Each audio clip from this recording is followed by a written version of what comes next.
My dearest lady, though distance and duty conspire to keep us apart, my heart remains firmly with you in London. I think constantly of our time together, the music, your wit, your smile, which struck me more keenly than any debutante's fan ever could, though I am fortunate to have never experienced such an injury. Well, since my departure, I have found no peace.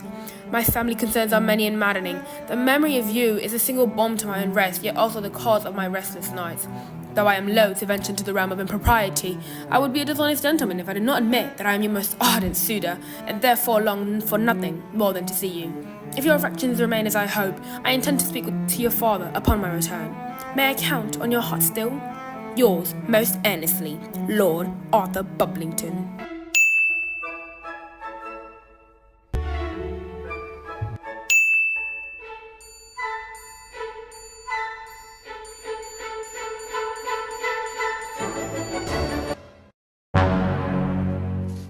What is this? It looks like a love letter, and from a duke no less. I must respond.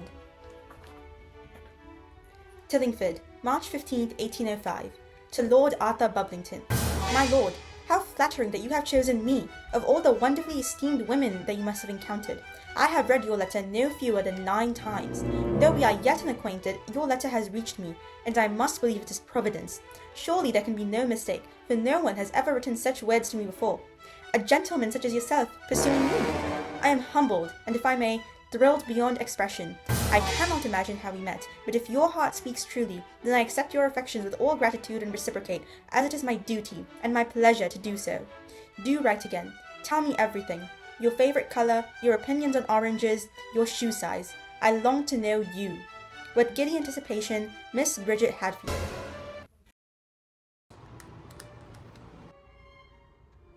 My dearest mother, still no letter. Not a word from Arthur since he left for London, though he promised he would write at once. I do not understand. He spoke with such sincerity. Perhaps the mail has been delayed, or perhaps no, I shall not think of it. For the sake of my own sanity, would you ask father to inquire, discreetly of course?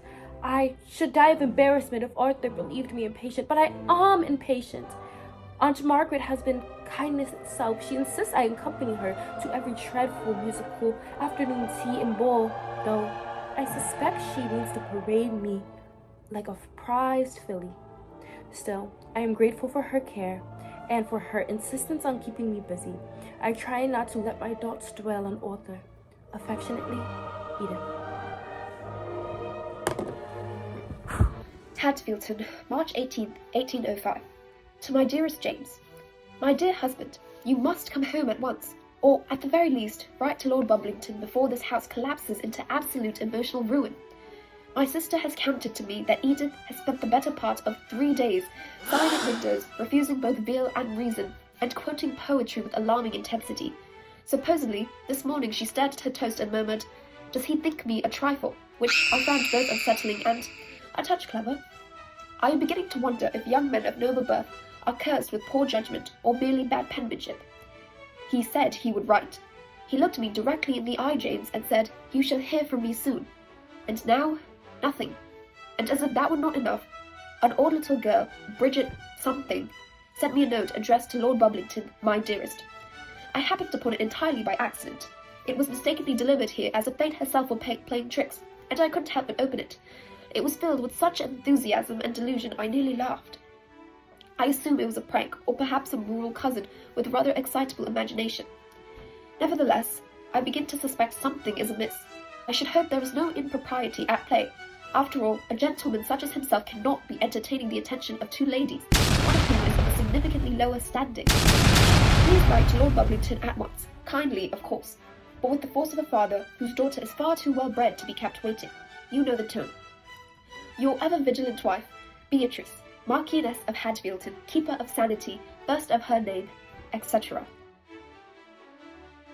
Hadfieldton House, March 19th, 1805. To the Right Honourable Lord Arthur Bublington.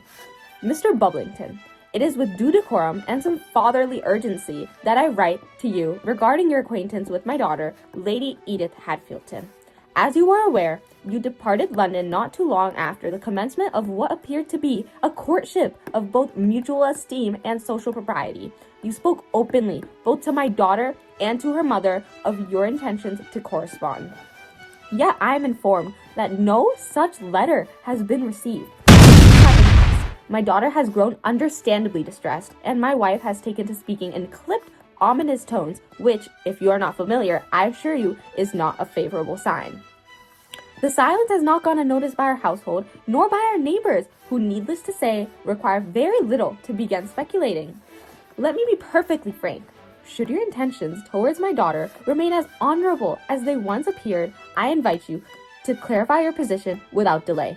Should this be all a misunderstanding, I trust you will set it right at once. However, if your feelings have altered, I expect the truth delivered plainly and not hidden behind vague silence and absent envelopes. As you are well aware, gentlemen of our standing must be vigilantly protective of the ladies in our household, and I will let you know that I am more than willing to exercise the power that His Majesty, the King, has so generously awarded me for my service on the battlefield. I trust you will act swiftly and with the dignity your name implies. I remain James Hadfieldton. My lord, please accept my sincerest apologies. Imagine my horror upon receiving a reply not from Lady Edith, but from a Miss Bridget Hadfield, who claims to be the object of my affection. I now believe my letter was tragically misdelivered, owing to you the unfortunate similarity in your daughter's name and this stranger's. I assure you my affections have not wavered, and I shall return to London at once to make things right. I am well aware of my rank and station, and of your own. Therefore, my lord, I am most inclined to remind you that I would not compromise my gentlemanly honour by pursuing a lady far below my station. However eager for my affection she may be, or to be entertaining the attentions of two gentlewomen. My respect for your family and my feelings for your daughter prevent me from stating my intentions in a letter that may be misdelivered once more. But I hope that you are aware now that they are most sincere and most honourable, for I intend to never waver in my devotion to the Lord and the most honourable Lady Edith. With regret and urgency, Arthur Bublington. Oh dear, it seems as though I was mistaken. How horribly mortifying. I must write to my sister. Tillingford, March 22nd, 1805. To Charlotte. Charlotte, it was not for me. The letter from the dashing Lord Arthur meant for some other girl. A Lady Edith Hadfieldton, an aristocrat and a daughter of the Marquess of Hadfield, no less. I suppose I should be embarrassed, but really, is it my fault that my surname is so deceptively attractive? I shall keep his letter anyway. It is far too romantic to waste.